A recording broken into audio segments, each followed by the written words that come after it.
ബിജെപിയുടെ ഹിസ്റ്ററി നിങ്ങൾ പരിശോധിച്ചാൽ ഏതെങ്കിലും സംസ്ഥാനത്ത് ബിജെപി ഏതെങ്കിലും ഘട്ടത്തിൽ 20% വോട്ട് ഷെയർ മറികടന്നിട്ടുണ്ടെങ്കിൽ ആ സംസ്ഥാനം ബിജെപി പിടിച്ചു. ബിജെപിക്ക് വോട്ട് ചെയ്താൽ ബിജെപി ജയിക്കും.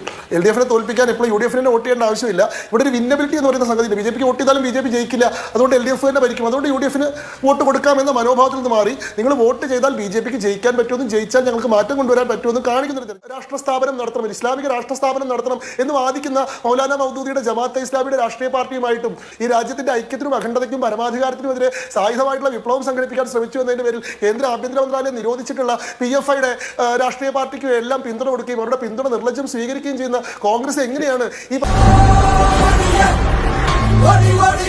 ശ്രീ ശങ്കുട്ടിദാസ്, ഇവിടെ രാഷ്ട്രീയമായി കൂടി നോക്കുമ്പോൾ നിലവിൽ ഒരു കോർപ്പറേഷനും ഇല്ല, 2 മുനിസിപ്പാലിറ്റിയാണ് ബിജെപിക്കുള്ളത്. കാര്യമായ നമ്പേഴ്സ് ഇല്ല, ജില്ലാ പഞ്ചായത്തുകളില്ല. നമ്മളിതിനെ അടുത്ത നിയമസഭാ തെരഞ്ഞെടുപ്പിന്റെ ഡ്രസ് റിഹേഴ്സലായി കാണണമല്ലോ. നിനക്കിപ്പോ പ്രശ്നം എന്താണ്? നിയമസഭാ തെരഞ്ഞെടുപ്പിൽ നോക്കുമ്പോൾ 2 പക്ഷത്തു നിന്നുള്ള വോട്ടിംഗ് ജയസാധ്യത കൂടി കണക്കിലെടുത്താവും. ഇപ്പൊ താങ്കൾ പറഞ്ഞു ആന്റി ഇൻകംബൻസിയുടെ ഗുണഭോക്താവ് BJP ആയി മാറുമെന്ന്. BJPയെ സംബന്ധിച്ച് അടുത്ത നിയമസഭാ തെരഞ്ഞെടുപ്പിൽ കാര്യമായി എന്തെങ്കിലും പെർഫോം ചെയ്യണമെങ്കിൽ നിങ്ങൾ 2ാം സ്ഥാനത്തുള്ള തിരുവനന്തപുരം കോർപ്പറേഷനും നിങ്ങൾക്ക് MP ഉള്ള തൃശൂർ കോർപ്പറേഷനും ഒക്കെ ജയിക്കണ്ടേ? 2 കോർപ്പറേഷനെങ്കിലും ജയിക്കാതെ BJPയെ സംബന്ധിച്ച് അടുത്ത നിയമസഭാ തെരഞ്ഞെടുപ്പിലേക്ക് പോകാൻ ആത്മവിശ്വാസത്തോടു കൂടി പോകാനുള്ള ഒരു ടെംപ്ലേറ്റ് ഉണ്ടോ? അമ്മാവൻ കാര്യമായിട്ട് ചൊറിയുന്നുണ്ടല്ലോ. അമ്മാവൻ ചൊറിഞ്ഞൊറിഞ്ഞ് തല്ലു വെച്ച് കൂട്ടുന്നു തോന്നി. നാരായണിമംഗലം നാരായണൻ ആരാണെന്നാ നിന്റെ വിചാരം? അവൻ കലക്കാൻ പോണ കലക്ക് കണ്ടോ? നമ്മുടെ ഒരു പൊതുവെയുള്ള വോട്ടിംഗ് ശൈലി അങ്ങനെയാണ്. ഒരാളെ റീപ്ലേസ് ചെയ്യാനാണ് നമ്മൾ വോട്ട് ചെയ്യുന്നത്. LDF ഭരിച്ചു കഴിഞ്ഞാൽ 5 വർഷം കൊണ്ട് അവർ അത്രയും അടുക്കുകയും വെറുക്കുകയും ചെയ്യുന്നതുകൊണ്ട് LDFനെ റീപ്ലേസ് ചെയ്യാൻ വേണ്ടി സ്വാഭാവിക ഗുണഭോക്താവ് അപ്പോൾ 2ാം സ്ഥാനത്ത് നിൽക്കുന്ന UDF ആവുന്നു എന്നുള്ളതാണ് കേരളത്തിന്റെ ഒരു ചിത്രം. ഓരോ തവണയും ഈ വറചട്ടിക്ക് മെരി നീൽക്കിടയിൽ നിന്ന് തന്നെ ഒന്നിനെ തിരഞ്ഞെടുക്കുന്ന, ചെകുത്താനും കടലിനിടയിൽ നിന്ന് മാത്രം ചോയ്സ് സ്വീകരിക്കുന്ന, വലത്തെ കാലിലെ വന്ന് ഇടത്തെ കാലിലേക്ക് മാറ്റുന്ന നമ്മുടെ ശൈലിയുടെ കുഴപ്പം ഈ നെഗറ്റീവ് വോട്ടിംഗ് ആണ്. ജയിപ്പിക്കാനല്ല വോട്ട് ചെയ്യുന്നത്, ആരെങ്കിലും തോൽപ്പിക്കാനാണ് വോട്ട് എന്നുള്ളതാണ്. അതുകൊണ്ടാണ് ഈ തെരഞ്ഞെടുപ്പ് ഞങ്ങളെ സംബന്ധിച്ചിടത്തോളം സ്ട്രാറ്റജിക്കലി വളരെ ഇമ്പോർട്ടന്റ് ആവുന്നത്. അവിടെയാണ് അങ്ങ് പറഞ്ഞ കാര്യത്തെ ഞങ്ങൾ തിരുത്തുന്നത്. ശ്രീ അമിത്ഷാ ഇത്തവണ തിരുവനന്തപുരത്ത് വെച്ച് വാർഡ് തല നേതൃയോഗം ഉദ്ഘാടനം ചെയ്തുകൊണ്ട് ഈ തദ്ദേശ സ്വയംഭരണ തെരഞ്ഞെടുപ്പിന്റെ തയ്യാറെടുപ്പുകൾ ഉദ്ഘാടനം ചെയ്തുകൊണ്ട് പറഞ്ഞത്, ഈശ്വര ഇനി എന്ത് ചെയ്യും ആലോചിച്ചിട്ട് ഒരെത്തും പിടിയും കിട്ടുന്നില്ല. എല്ലാ തവണത്തെയും പോലെ നിയമസഭാ തെരഞ്ഞെടുപ്പിന് മുൻപുള്ള സെമി ഫൈനലല്ല നമുക്ക് ഈ തദ്ദേശ സ്വയംഭരണ തെരഞ്ഞെടുപ്പ്. ഈ തദ്ദേശ സ്വയംഭരണ തെരഞ്ഞെടുപ്പാണ് കേരളത്തിലെ BJPയെ സംബന്ധിച്ചിടത്തോളം ഫൈനൽ എന്നാണ്. എന്തിനുള്ള പുറപ്പാടാണ്ടോ എന്നാണ് ഇതിനെയാണ് ഏറ്റവും പ്രധാനമായിട്ടുള്ള മത്സരമായിട്ട് ഞങ്ങൾ കാണുന്നത്. കാരണം മലയാളിയുടെ മൈൻഡ് സെറ്റിനെ തന്നെ കൺവേർട്ട് ചെയ്യാനുള്ള ഒരു ആത്മവിശ്വാസം ബിൽഡ് ചെയ്യാനുള്ള തെരഞ്ഞെടുപ്പായിട്ടാണ് ഞങ്ങൾ ഇതിനെ കാണുന്നത്. അവന്റെ കണ്ണിൽ എന്തോ തീക്ഷ്ണതയോടെ കത്തുന്നു, അവന്റെ വാക്കിന് സൂചിവിനയുടെ മൂർച്ച. BJPക്ക് വോട്ട് ചെയ്താൽ BJP ജയിക്കും. LDFനെ തോൽപ്പിക്കാൻ ഇപ്പോൾ UDFിനെ വോട്ട് ചെയ്യേണ്ട ആവശ്യമില്ല. ഇവിടെ ഒരു വിന്നബിലിറ്റി എന്ന് പറയുന്ന സംഗതി BJPക്ക് വോട്ട് ചെയ്താലും BJP ജയിക്കില്ല. അതുകൊണ്ട് LDF തന്നെ ഭരിക്കും. അതുകൊണ്ട് UDFിന് വോട്ട് കൊടുക്കാമെന്ന മനോഭാവത്തിൽ നിന്ന് മാറി നിങ്ങൾ വോട്ട് ചെയ്താൽ BJPക്ക് ജയിക്കാൻ പറ്റുമെന്നും ജയിച്ചാൽ ഞങ്ങൾക്ക് മാറ്റം കൊണ്ടുവരാൻ പറ്റുമെന്നും കാണിക്കുന്ന ഒരു തെരഞ്ഞെടുപ്പാണ്. നോക്കൂ, ഞങ്ങൾക്ക് ഇപ്പോൾ ഒരു വലിയ ആനുകൂല്യമുണ്ട്. എന്താണ്? 2024 തെരഞ്ഞെടുപ്പിൽ കേരളത്തിൽ 11 നിയമസഭാ മണ്ഡലങ്ങളിൽ BJP 1ാം സ്ഥാനത്താണ്, 8 നിയമസഭാ മണ്ഡലങ്ങളിൽ BJP 2ാം സ്ഥാനത്താണ്. വളരെ നേരിയ വ്യത്യാസത്തിൽ 2ാം സ്ഥാനം നഷ്ടപ്പെട്ടുള്ള 6 മണ്ഡലങ്ങൾ കൂടിയുണ്ട്. അതായത് 25 മണ്ഡലങ്ങളിൽ അതിശക്തമായിട്ടുള്ള മത്സരം നടത്താൻ ശേഷിയുള്ള ഒരു സംവിധാനമായിട്ട് ഞങ്ങൾ മാറിയിട്ടുണ്ട്.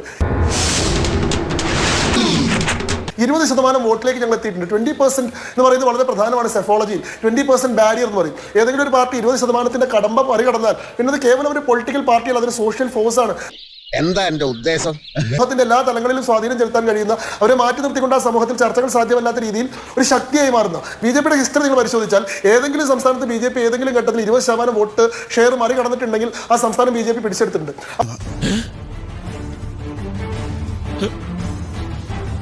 BJPയുടെ ഹിസ്റ്ററി നിങ്ങൾ പരിശോധിച്ചാൽ ഏതെങ്കിലും സംസ്ഥാനത്ത് BJP ഏതെങ്കിലും ഘട്ടത്തിൽ 20% വോട്ട് ഷെയർ മറികടന്നിട്ടുണ്ടെങ്കിൽ ആ സംസ്ഥാനം BJP പിടിച്ചെടുത്തിട്ടുണ്ട്. എന്ത് പറ്റിയടാ? അപ്പോൾ ഞങ്ങളെ സംബന്ധിച്ചിടത്തോളം 20% മാർക്ക് കടന്നതിന് ശേഷമുള്ള ആദ്യ തെരഞ്ഞെടുപ്പാണ്. ഞങ്ങൾ വലിയൊരു ലക്ഷ്യം വെച്ചിട്ട് അതിന് കൃത്യമായിട്ടുള്ള ഒരു പ്രവർത്തന പദ്ധതി വെച്ചുകൊണ്ടാണ് ഈ തെരഞ്ഞെടുപ്പിനെ നേരിടുന്നത്. ഞങ്ങളുടെ ലക്ഷ്യം 25% വോട്ടിലേക്ക് എത്തിക്കാത്തതാണ്, ഒരു ബമ്പ് സൃഷ്ടിക്കാത്തതാണ്. ജമ്പിനെയാണ് ഈ സെഫോളജിയിൽ ബമ്പ് എന്ന് പറയുന്നത്. അങ്ങനെ ഒരു ബമ്പ് വന്നു കഴിഞ്ഞിട്ടുണ്ടെങ്കിൽ അടുത്ത തെരഞ്ഞെടുപ്പിൽ വല്ലാത്തൊരു മുന്നേറ്റം സ്വാഭാവികമായി തന്നെ നൈസർഗികമായി തന്നെ സംഭവിക്കുന്നുള്ളതാണ്. അതുകൊണ്ടാണ് ഈ പറഞ്ഞതുപോലെ ഞങ്ങൾക്കൊരു ലക്ഷ്യമുണ്ട്. എന്താണ്? കേരളത്തിലെ 6 കോർപ്പറേഷനിൽ ഒരു കോർപ്പറേഷനെങ്കിലും ജയിക്കുക എന്നുള്ളതാണ്. കേരളത്തിലെ 87 മുനിസിപ്പാലിറ്റികളിൽ 20 മുനിസിപ്പാലിറ്റികൾ ജയിക്കുക എന്നുള്ളതാണ്. കേരളത്തിൽ ഈ പറയുന്ന 971 ഗ്രാമപഞ്ചായത്തുകളിൽ 200ഓളം ഗ്രാമപഞ്ചായത്തുകൾ ജയിക്കുക എന്നുള്ളതാണ്. 20,000-ഓളം വാർഡുകളിൽ 23,000 വാർഡുകളാണുള്ളത്. 20,000 വാർഡ് ഞങ്ങൾ സ്ഥാനാർത്ഥികളെ നിർത്തുന്നുണ്ട്. ഏറ്റവും അധികം വാർഡുകൾ സ്ഥാനാർത്ഥി നിർത്തുന്നത് ഞങ്ങളാണ്. ഇത്തവണ 6,000 വാർഡുകൾ ജയിക്കുക എന്നുള്ളതാണ്. കഴിഞ്ഞ തവണത്തെ കമ്പാരിസൺ വെച്ച് നോക്കുമ്പോൾ ഇത്തവണ BJP നേടിയിട്ടുള്ള 2 ഇരട്ടിയുടെ വർധന വളരെ ടാഞ്ചിബിളായി നിൽക്കുകയും അത് BJPക്ക് വോട്ട് ചെയ്യാനുള്ള ആത്മവിശ്വാസം ജനങ്ങളിൽ സൃഷ്ടിക്കുകയും ചെയ്താൽ 2026 ഞങ്ങൾക്ക് സ്വാഭാവികവും നൈസർഗികവുമായിട്ടുള്ള ജയം ഉണ്ടാവുന്നതാണ്. അതിന് അടിപൊളി. എന്തൊക്കെ വിഷയങ്ങൾ ഞാൻ താങ്കളുടെ മലപ്പുറത്തൊക്കെ വന്നപ്പോൾ ശബരിമലയൊന്നും കാര്യമായി അങ്ങനെ കത്തിപ്പിടിക്കുന്നുണ്ടായിരുന്നില്ല. തെരഞ്ഞെടുപ്പ് പ്രഖ്യാപിച്ച ആ വേളയിൽ അതായിരുന്നു ഏറ്റവും പ്രധാനപ്പെട്ട രാഷ്ട്രീയ വിഷയമായി വന്നത്. കുറെ കൂടി അടിസ്ഥാന വിഷയങ്ങൾ ജനങ്ങൾ സംസാരിക്കുന്നു എന്ന് തോന്നി. കേരളത്തിലൊരു ഫീൽ ഗുഡ് ഫാക്ടർ ഉണ്ടോ? എന്താണ് അവസ്ഥ? അവനെ ഗ്രൗണ്ടിലേക്ക് ഇറക്കിയേക്കാം. നോക്കൂ, അങ്ങയുടെ ചോദ്യത്തിലെ ധ്വനി ശബരിമല അല്ലെങ്കിൽ വിശ്വാസം എന്നത് മനുഷ്യന്റെ ഒരു അടിസ്ഥാന പ്രശ്നമല്ല എന്നുള്ളതാണ്. ആളുകളുടെ അടിസ്ഥാന വിഷയങ്ങൾ എന്ന് പറയുന്നതിൽ അവരുടെ വിശ്വാസമോ അവരുടെ ഭക്തിയോ അവരുടെ ദേവതകളോട് അവരുടെ ആരാധനാ മനോഭാവമോ ഒന്നും ഉൾപ്പെടുന്നില്ല എന്നുള്ളത് ഒരു തെറ്റായ ഇടതുപക്ഷ വായനയാണെന്ന് ഞാൻ പറയുള്ളൂ. മനുഷ്യൻ വയസ്സുകളൊക്കെ തോനായില്ലേ, ഇനിയെങ്കിലും ഈ തറ വേലകളൊക്കെ നിർത്തി അവനെ എന്റെ ജോലികൾ ചെയ്ത് ജീവിക്കാൻ നോക്കണേ. ജീവിക്കുന്നത് അപ്പം കൊണ്ട് മാത്രമല്ല എന്നൊരു പ്രസിദ്ധമായ പ്രയോഗം ഉണ്ടല്ലോ. അതുപോലെയുള്ള വിഷയങ്ങളുണ്ടല്ലോ, ജീവൽ പ്രശ്നങ്ങൾ എന്നൊക്കെ പറയാവുന്നത്. അതുപോലത്തെ വിഷയങ്ങളാണ് ഉദ്ദേശിച്ചത്. പൈങ്കിളി വിഷയങ്ങളോ ഇക്കിളി വിഷയങ്ങളോ മാത്രം ചർച്ച ചെയ്തിട്ടുള്ള പ്രധാനപ്പെട്ട ജീവൽ പ്രശ്നങ്ങളൊന്നും ചർച്ച ചെയ്യാത്തൊരു തെരഞ്ഞെടുപ്പല്ല ഇത്. ഇവിടെ 2 പ്രബല മുന്നണികളും അവർ ജനങ്ങൾക്ക് മുമ്പിൽ തുറന്നു കാട്ടപ്പെട്ടിട്ടുള്ള അവരുടെ ഏറ്റവും അടിസ്ഥാനപരമായിട്ടുള്ള ദൗർബല്യം ജനങ്ങൾക്ക് മുമ്പിൽ അനാവൃതമായിട്ടൊരു തെരഞ്ഞെടുപ്പായിട്ടാണ് ഞാൻ ഇതിനെ കാണുന്നത്. നമ്മളെയാണല്ലോ മച്ചമ്പി. CPM-നെ സംബന്ധിച്ചിടത്തോളം അവരുടെ ഭരണത്തിന് കീഴിൽ നടക്കുന്ന അഴിമതി, കെടുകാര്യസ്ഥത, സ്വജനപക്ഷപാതിത്വം, അക്രമം എന്നീ വിഷയങ്ങളെല്ലാം ചർച്ച ചെയ്യപ്പെടുന്നുണ്ട്. അതിൽ ഏറ്റവും പ്രധാനമാണ് ശബരിമലയിലെ സ്വർണ്ണക്കൊള്ള. കേരളത്തിലെ ലക്ഷക്കണക്കിന് കോടിക്കണക്കിന് മനുഷ്യരുടെ വൈകാരിക വിശ്വാസ കേന്ദ്രമായിട്ടുള്ള ശബരിമല ക്ഷേത്രത്തിലെ അയ്യപ്പന്റെ സ്വർണം തന്നെ കക്കാൻ ഇവർ തയ്യാറായി. അപ്പൊ കുടുംബടക്കം കള്ളന്മാരാണ്. ഇവർ നിയോഗിച്ചിട്ടുള്ള ഇവരുടെ പൊളിറ്റിക്കൽ റെപ്രസെന്റേറ്റീവ്സ് ഒരു ഗൂഢാലോചന നടത്തി കൃത്യമായിട്ടുള്ള പദ്ധതിയിലൂടെ സ്വർണം മോഷ്ടിച്ചു എന്ന് മാത്രമല്ല 6 വർഷത്തോളം ആ വിവരം മൂടി വെക്കുകയും ബഹുമാനപ്പെട്ട ഹൈക്കോടതിയുടെ ഇടപെടൽ ഉണ്ടായപ്പോൾ മാത്രമേ അത് പുറത്തു വന്നുള്ളൂ. അതുവരെ ആളുകൾക്കെല്ലാം മാന്യന്മാരായിട്ട് നടക്കാനുള്ള സംരക്ഷണം കൂടി ഇവർ ഒരുക്കി കൊടുത്തു എന്ന വിഷയം ആളുകളെ സംബന്ധിച്ചിടത്തോളം വളരെ പ്രധാനം തന്നെയാണ്. കാര്യങ്ങളൊക്കെ കൈവിട്ട് പോയല്ലോ തിരുവട്ടമാ. അതേപോലെ തന്നെ പോലീസിന്റെ നേതൃത്വത്തിൽ നടക്കുന്ന ഡിവൈഫൈ ആളുകളുടെ നേതൃത്വത്തിൽ നടക്കുന്ന അക്രമങ്ങൾ, പല സ്ഥലങ്ങളിലും സ്ഥാനാർത്ഥികളെ നിർത്താൻ പോലും സാധിക്കാത്ത വിഷയങ്ങൾ. നമുക്ക് ഗോവിന്ദമാഷ്ട വാർഡിൽ അദ്ദേഹത്തിന് ഇത്തവണയും വോട്ട് ചെയ്യാനുള്ള അവസരമില്ല. കാരണം അവിടെ ഏകപക്ഷീയമായിട്ട് സ്ഥാനാർത്ഥിയെ പ്രഖ്യാപിച്ചിരിക്കുകയാണ്. കുറെ കാലമായിട്ട് ഗോവിന്ദമാഷ വോട്ട് ചെയ്തിട്ടില്ല എന്നാണ് വാർത്തയിൽ പറയുന്നത്. എന്താണ് കമ്മ്യൂണിസ്റ്റ് പാർട്ടിയുടെ ഗ്രാമങ്ങളിൽ ജനാധിപത്യത്തിന്റെ യഥാർത്ഥ സ്വഭാവം എന്താണ് എന്ന് നമ്മൾ ഒരിക്കൽ കൂടി തെരഞ്ഞെടുപ്പ് കാലത്ത് ചർച്ച ചെയ്യുകയാണ്. അതേപോലെ തന്നെ സ്വജനപക്ഷപാതിത്വവുമായി ബന്ധപ്പെട്ട അഴിമതിയുമായി ബന്ധപ്പെട്ട പ്രശ്നങ്ങൾ, മുഖ്യമന്ത്രിക്ക് തന്നെ ED നോട്ടീസ് കിട്ടുന്ന, മുഖ്യമന്ത്രിയുടെ കുടുംബാംഗങ്ങൾ മുഴുവൻ കേന്ദ്ര ഏജൻസികളുടെ അന്വേഷണത്തിന് വിധേയരായി നിൽക്കുന്ന ഒരു തെരഞ്ഞെടുപ്പ് കാലമാണിത്. സമയത്ത് കോൺഗ്രസ് പാർട്ടിയുടെ ജനിതകമായിട്ടുള്ള ഒരു പെരുമാറ്റ വൈകല്യം അവരുടെ ഏറ്റവും യുവ MLA അവരുടെ പ്രോമിസിംഗ് MLA ആയിട്ട് അടുത്ത നേതാവായിട്ട് അവർ ഉയർത്തിക്കാടിച്ചിരുന്ന ആളിലൂടെ പുറത്തു വന്നെന്ന് മാത്രമല്ല, ജീവിതമാണ് നിന്റെ അവിടെ ഞങ്ങൾ അയാളെ പുറത്താക്കിയെന്ന് പറഞ്ഞിട്ട് ന്യായം പറഞ്ഞു ഒഴിയാനുള്ള ഒരു അവസരം ഇവർക്കില്ല. കാരണം ഈ കാര്യങ്ങളെ പറ്റി എല്ലാം മുൻകൂറായി നല്ല ധാരണയുണ്ടായിരുന്നതിന് ശേഷവും ഇവരെ പറ്റി പരാതികൾ നേരത്തെ തന്നെ കിട്ടിയതിന് ശേഷവും അതെല്ലാം മൂടി വെച്ചുകൊണ്ട് ഇയാളെ പാലക്കാട് പോലത്തെ പ്രധാനപ്പെട്ട സ്ഥലത്ത് കൊണ്ടേ നിർത്തി MLA ആക്കി അധികാര സ്ഥാനത്ത് വന്ന് കൂടുതൽ ഇരകളെ സൃഷ്ടിക്കാനുള്ള അവസരം ഇവർ ഒരുക്കി കൊടുക്കുകയാണ്. അവസാനം ഇരകളിലൂടെ ഇവരെ പുറത്തു വന്നപ്പോൾ മാത്രം മുഖം രക്ഷിക്കാൻ വേണ്ടിയിട്ട് ഒരു നടപടി എടുക്കാൻ ഇവർ തയ്യാറായിട്ടുള്ളൂ. അല്ലാതെ ഇവർക്കിത് അറിയുകയും തടയാൻ സാധിക്കുകയും ചെയ്യുന്ന സമയത്തൊന്നും ഇവരത് ചെയ്തിട്ടില്ല. ഇയാളുടെ മൊമെന്റം ഇവർ ഉപയോഗിക്കുകയായിരുന്നു ചെയ്തതെന്നുള്ളത് വളരെ വ്യക്തമാണ്. നമ്മൾ ആദ്യത്തെ അവതാരികയിൽ പറഞ്ഞ വിഷയങ്ങളൊക്കെ എടുത്ത് നോക്കിയാൽ നിങ്ങൾക്ക് മനസ്സിലാവുന്ന ഒരു കാര്യം, ഇവിടെ ആന്റി ഫീലിംഗ് ഇല്ലാത്തത് BJPയോട് മാത്രമാണ്. BJPയെ സംബന്ധിച്ചിടത്തോളം പോസിറ്റീവ് ഫീലിംഗ് മാത്രമാണ്, പ്ലസ് ഫീലിംഗ് മാത്രമാണ്. നരേന്ദ്രമോദി സർക്കാരിന് കീഴിൽ കഴിഞ്ഞ 10 വർഷത്തിൽ രാജ്യം ആർജിച്ചിട്ടുള്ള വലിയ വികസനവും വലിയ പുരോഗതിയും ജനങ്ങൾക്ക് അവരുടെ ജീവിതത്തിൽ അനുഭവവേദ്യമാകുന്ന തെരഞ്ഞെടുപ്പാണ്. ഞാൻ ഈ തെരഞ്ഞെടുപ്പിൽ ഏറ്റവും താഴെത്തട്ടിൽ വർക്ക് ചെയ്യുന്ന ആളാണ്. എൻ്റെ അമ്മ ഇവിടെ പൊന്നാനി മുനിസിപ്പാലിറ്റിയിൽ ഒരു വാർഡിലെ സ്ഥാനാർത്ഥി കൂടിയാണ്. അപ്പോൾ ഞാൻ ദിവസം വാർഡിലേക്ക് പ്രവർത്തിക്കുന്ന ആളാണ്.